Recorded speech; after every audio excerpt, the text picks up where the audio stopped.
This is the story of a girl who was left completely alone in the noise of the world. And when every door closed, a beggar said something that I will now tell you in detail. Morning light fell gently over the narrow streets of the city, touching the cracked walls and quiet corners that most people passed without noticing. Amani stood at the edge of one such street, holding a thin folder close to her chest as if it were the only thing keeping her steady. Her face was calm, but her eyes carried a deep, silent pain, the kind that does not scream, yet slowly breaks a person from within. Amani was born in a small African village where life was simple and people knew each other's names and stories. Her mother, Zola, was a woman of patience and warmth, someone who believed that kindness could soften even the hardest days. When Amani was 12, Zola passed away, leaving behind a silence that never truly lifted. After that loss, Amani's father made a difficult decision. He sent her to the city, promising her a future filled with education, safety, and opportunity. The city welcomed her with noise, crowds, and cold indifference. The house where she stayed gave her shelter, but never belonging. Every day, she worked harder than anyone else, yet her efforts were treated as duty, not worth. Her quiet nature was misunderstood, and her politeness was taken as weakness. Words were often sharp, careless, and dismissive. No hands were raised, but something more painful happened: her value was slowly erased. Each morning, Amani woke before everyone else. She cleaned, prepared, and obeyed, hoping that one day her presence would be appreciated. Each night, she went to bed last, exhausted in body and spirit. Still, she felt invisible. She learned to hide her tears, to swallow her questions, and to smile when her heart felt heavy. Over time, silence became her language. In the evenings, when city lights flickered on and people hurried past with their own worries, Amani felt the weight of loneliness most strongly. She often wondered if her life was meant to be nothing more than endurance. Were dreams a luxury meant for others? Or had she simply forgotten how to believe in them? Every night, she wrote in her diary. The pages held words she never dared to speak aloud. She wrote about hope, fear, and the quiet wish that tomorrow might be kinder. Writing was the only place where she felt seen, even if no one else ever read her thoughts. One evening, after a particularly heavy day, Amani found herself sitting on the roadside, unable to take another step forward. The sky was cloudy, the air cool, and her heart unbearably tired. She hugged her knees and let her tears fall freely for the first time in a long while. People walked past her, their footsteps quick, their eyes fixed ahead. No one stopped. No one asked. That was when an unfamiliar presence slowed nearby. An elderly stranger stood a short distance away, dressed in worn clothes, carrying little more than a small cloth bag. His name was Kofi. His face showed years of hardship, yet his eyes held a calm strength, as if he had made peace with life's cruelty. He did not ask Amani what was wrong. He did not question her tears. Instead, he quietly sat beside her. After a long moment, Kofi placed his old shawl gently around her shoulders. His voice was soft when he finally spoke. He said that some wounds cannot be seen, but they hurt the deepest. He said that pain grows louder when it is ignored, and lighter when it is shared. His words were simple, but they settled deep inside Amani's heart. For the first time in a very long while, Amani felt that someone truly saw her. They sat together in silence as the evening darkened. Kofi did not offer solutions or promises. He offered presence. And that, for Amani, felt like mercy. When she finally stood to leave, her life had not changed, but something within her had shifted. That night, Amani returned to the house with the same walls, the same voices, and the same weight on her shoulders. Yet she carried a small spark inside her, one she could not yet explain. She did not know that this meeting was only the beginning. She did not know how much more pain lay ahead.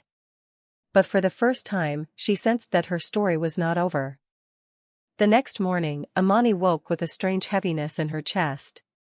Her body was tired, but her mind was restless. Kofi's quiet words from the night before echoed in her thoughts, returning again and again without warning. She tried to tell herself that he was just a stranger, that their meeting meant nothing. Yet her heart refused to agree. The house felt colder than usual. No one noticed her as she moved through the rooms, completing her tasks in silence. Instructions were given without eye contact, and complaints were made as if she were not standing there at all. When something was done well, it was ignored. When something was imperfect, it was remembered. Amani learned quickly that effort did not earn respect, only more expectation. At work, it was no different. Her silence made her easy to overlook and easy to blame. Ideas she carefully formed in her mind were never spoken, because she had learned that speaking often led to humiliation. When she did speak, her words were twisted or dismissed. Slowly, she began to believe that perhaps her thoughts truly did not matter. As the days passed, the pressure on her heart grew heavier. She carried her pain quietly, afraid that if she let it show, it would only be used against her. She smiled when spoken to and apologized even when she had done nothing wrong. Each apology felt like another piece of herself slipping away.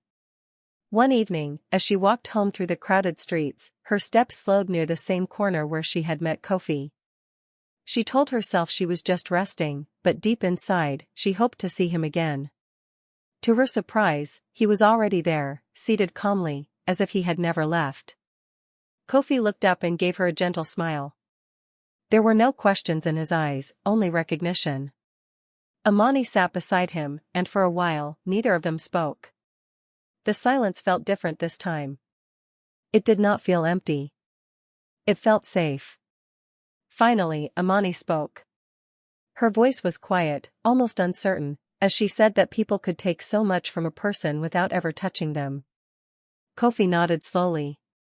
He told her that words, neglect, and indifference could wound deeper than visible pain. Some injuries, he said, lived in the soul. They began to meet often after that. Not by plan, but by quiet understanding. Kofi told her stories of people who had lost everything yet somehow found meaning again. He spoke of dignity that could not be stolen and strength that grew in silence. He never told her what to do. He simply reminded her that she was human, and that being human was enough. As Amani's inner world slowly began to change, the outside world grew harsher. Her notebook, the place where she poured out her thoughts, was discovered and read without permission. The words she had written in pain were mocked and dismissed as childish dreams. That night, Amani cried not because her privacy was violated, but because even her inner world had not been allowed to exist. She went to Kofi that evening with a heart heavier than before. Tears fell freely as she told him she felt small, invisible, and foolish for ever hoping. Kofi listened without interruption. Then he drew a line in the dirt with a stick and told her that this line was her pain, straight, narrow, and sharp. Next to it, he drew a circle. He said the circle was hope. Pain moved in one direction, but hope surrounded. Hope, he explained, did not erase pain. It held it. It kept it from destroying everything else. Amani stared at the shapes on the ground and felt something loosen inside her chest. That night, she returned home knowing that nothing had changed, and yet, something had.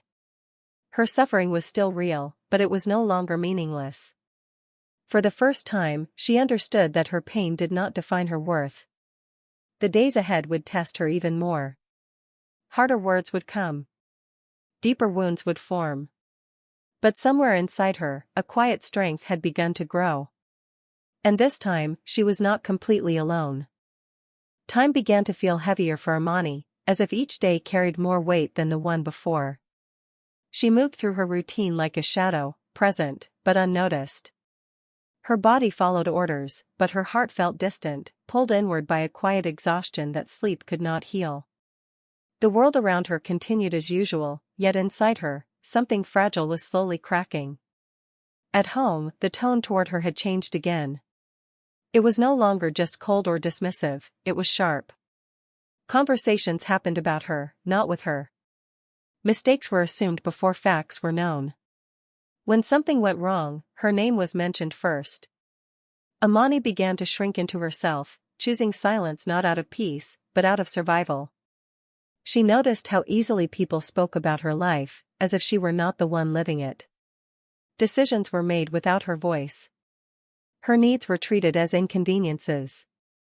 More than once, she heard it said that she should be grateful for what she had, as if gratitude could erase pain.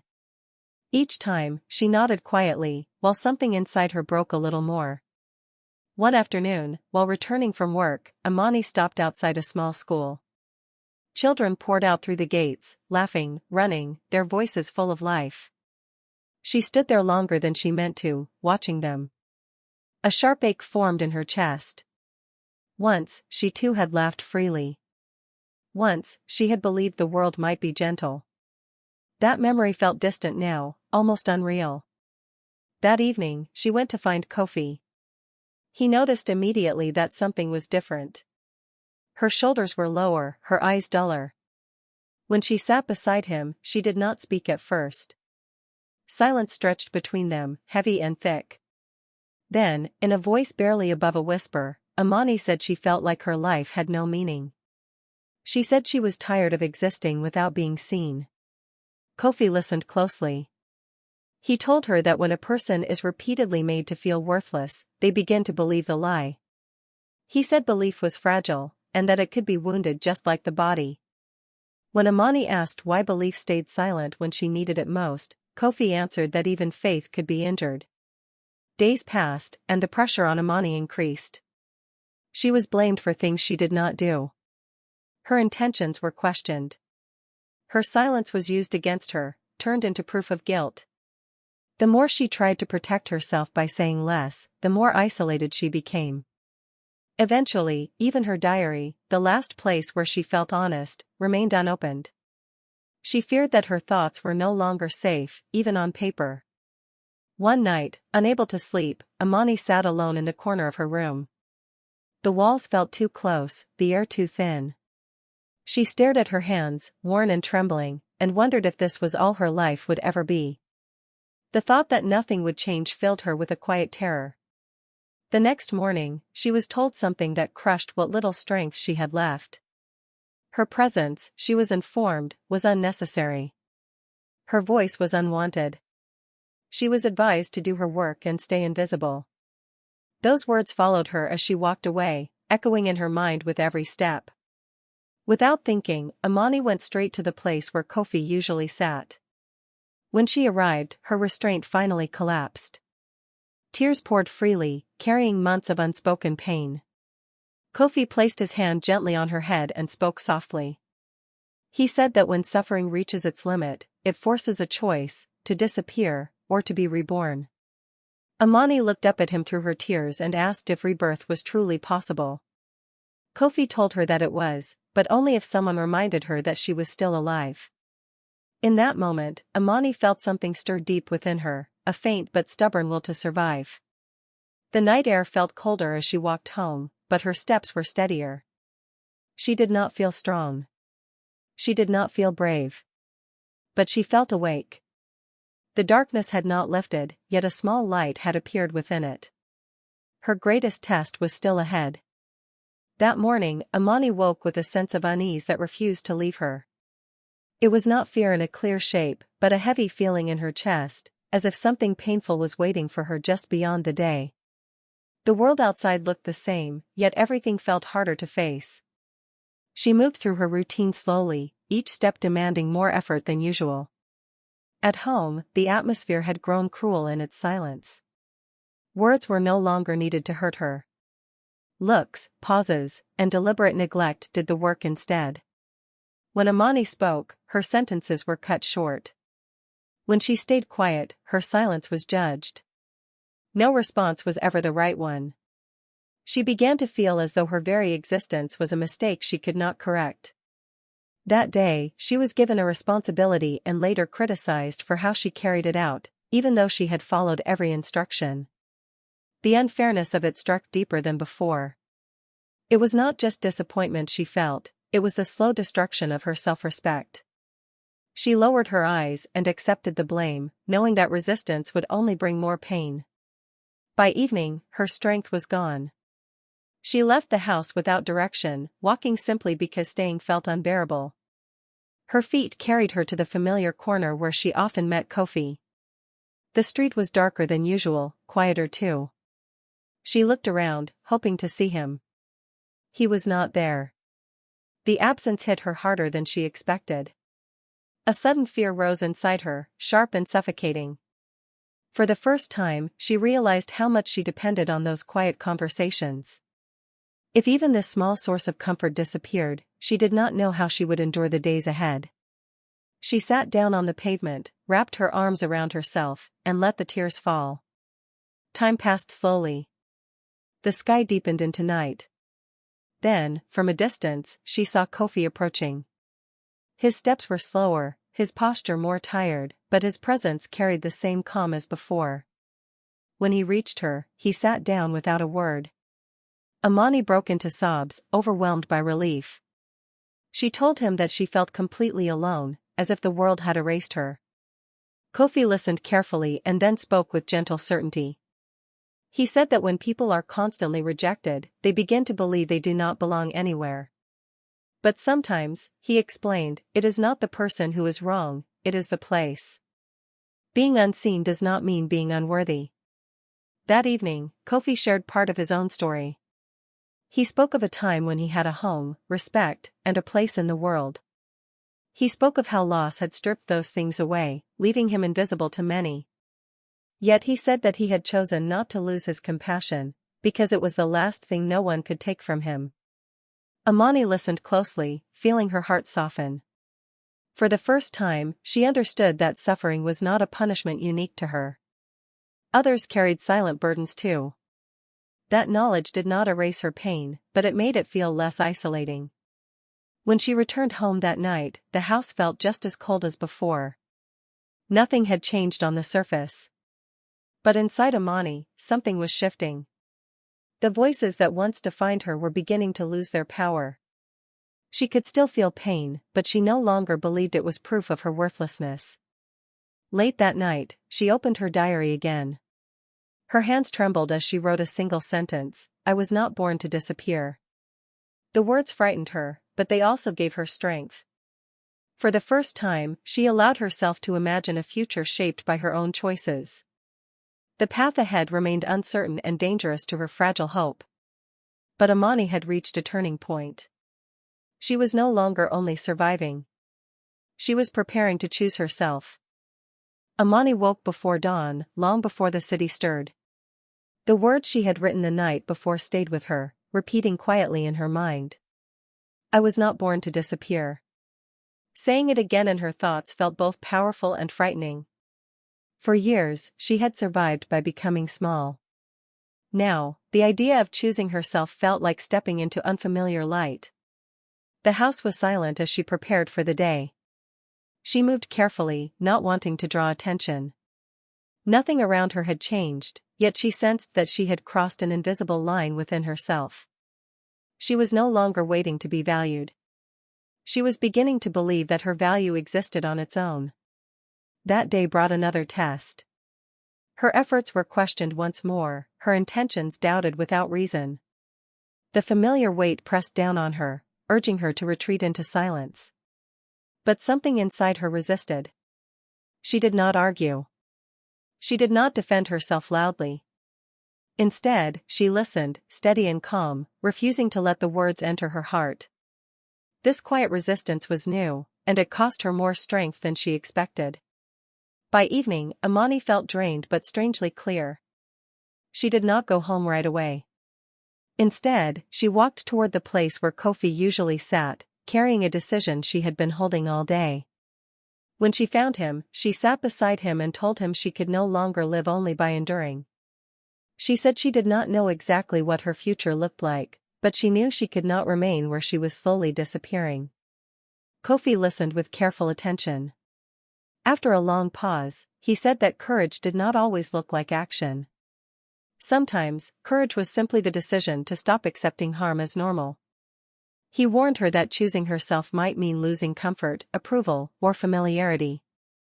But he also said that staying might cost her something far more important. That night, Amani returned home and packed a small bag. She did not take much, just her diary, a change of clothes, and a few memories she was not ready to leave behind. Her hands shook as she worked, not from fear alone, but from the weight of what she was giving up. She knew that stepping away would not be easy. She would be uncertain, vulnerable, and alone. Yet staying felt like a quieter kind of destruction. The next morning, Amani left early, before anyone noticed. She did not announce her departure. She did not seek permission. She simply walked away. Each step felt unreal, as if she were watching herself from a distance. The city looked different when she was not running from it, but moving through it with purpose. Days followed filled with struggle. She slept where she could, worked where she was allowed, and faced rejection more than once. There were moments when doubt returned, whispering that she had made a mistake. On those nights, she opened her diary and read her own words, reminding herself why she had chosen this path. She also continued to see Kofi whenever she could. His presence remained steady, but he never took responsibility for her choices. He reminded her that her life belonged to her. That truth, though heavy, was also freeing. Slowly, Amani found small opportunities, places where her ability to listen, to write, and to care mattered. They were not grand successes, but they were honest. Each small step strengthened her belief that she could build something of her own, even from uncertainty. She still felt fear. She still felt pain. But she no longer felt erased. Amani understood now that healing was not a single moment, but a series of difficult, brave decisions. And this one, leaving behind the life that diminished her, was the hardest she had ever made. But it was also the most necessary. Morning light touched Amani's face as she woke to the sounds of a city that no longer felt entirely hostile. Her life was still uncertain, still fragile, but it was hers. Each day now began with intention, not fear. The pain she carried had not vanished, yet it no longer controlled her steps. She had learned how to move forward while still carrying her scars. Amani found a small place where she could contribute, helping children learn to read and write in a community space that welcomed anyone willing to try. She had no title, no guarantee of permanence, but she had purpose. When she spoke, people listened. When she wrote, her words mattered. These simple truths slowly rebuilt the parts of her that had been worn down by neglect. She still faced moments of doubt. Some nights, exhaustion pressed against her chest, and memories of the past returned uninvited. But now, she knew how to sit with those memories without letting them define her. She wrote about them, transforming pain into meaning. Her diary, once a refuge for sorrow, became a record of survival. One evening, she met Kofi at their familiar corner. He watched her carefully and smiled, not with pride, but with quiet understanding. Amani told him that the world had not suddenly become kind, but she had become stronger. She said she finally understood that worth did not come from being chosen by others. Kofi listened, then gently told her that he had never come to save her. His role, he said, was only to remind her of what she already carried inside. Amani felt a deep wave of emotion rise within her, not sadness, but gratitude. She realized that true rescue was not about being pulled out of darkness, but about being shown where the light was. As time passed, Kofi appeared less often. When he did, their conversations were shorter, quieter. One day, he told her that she would not always need him.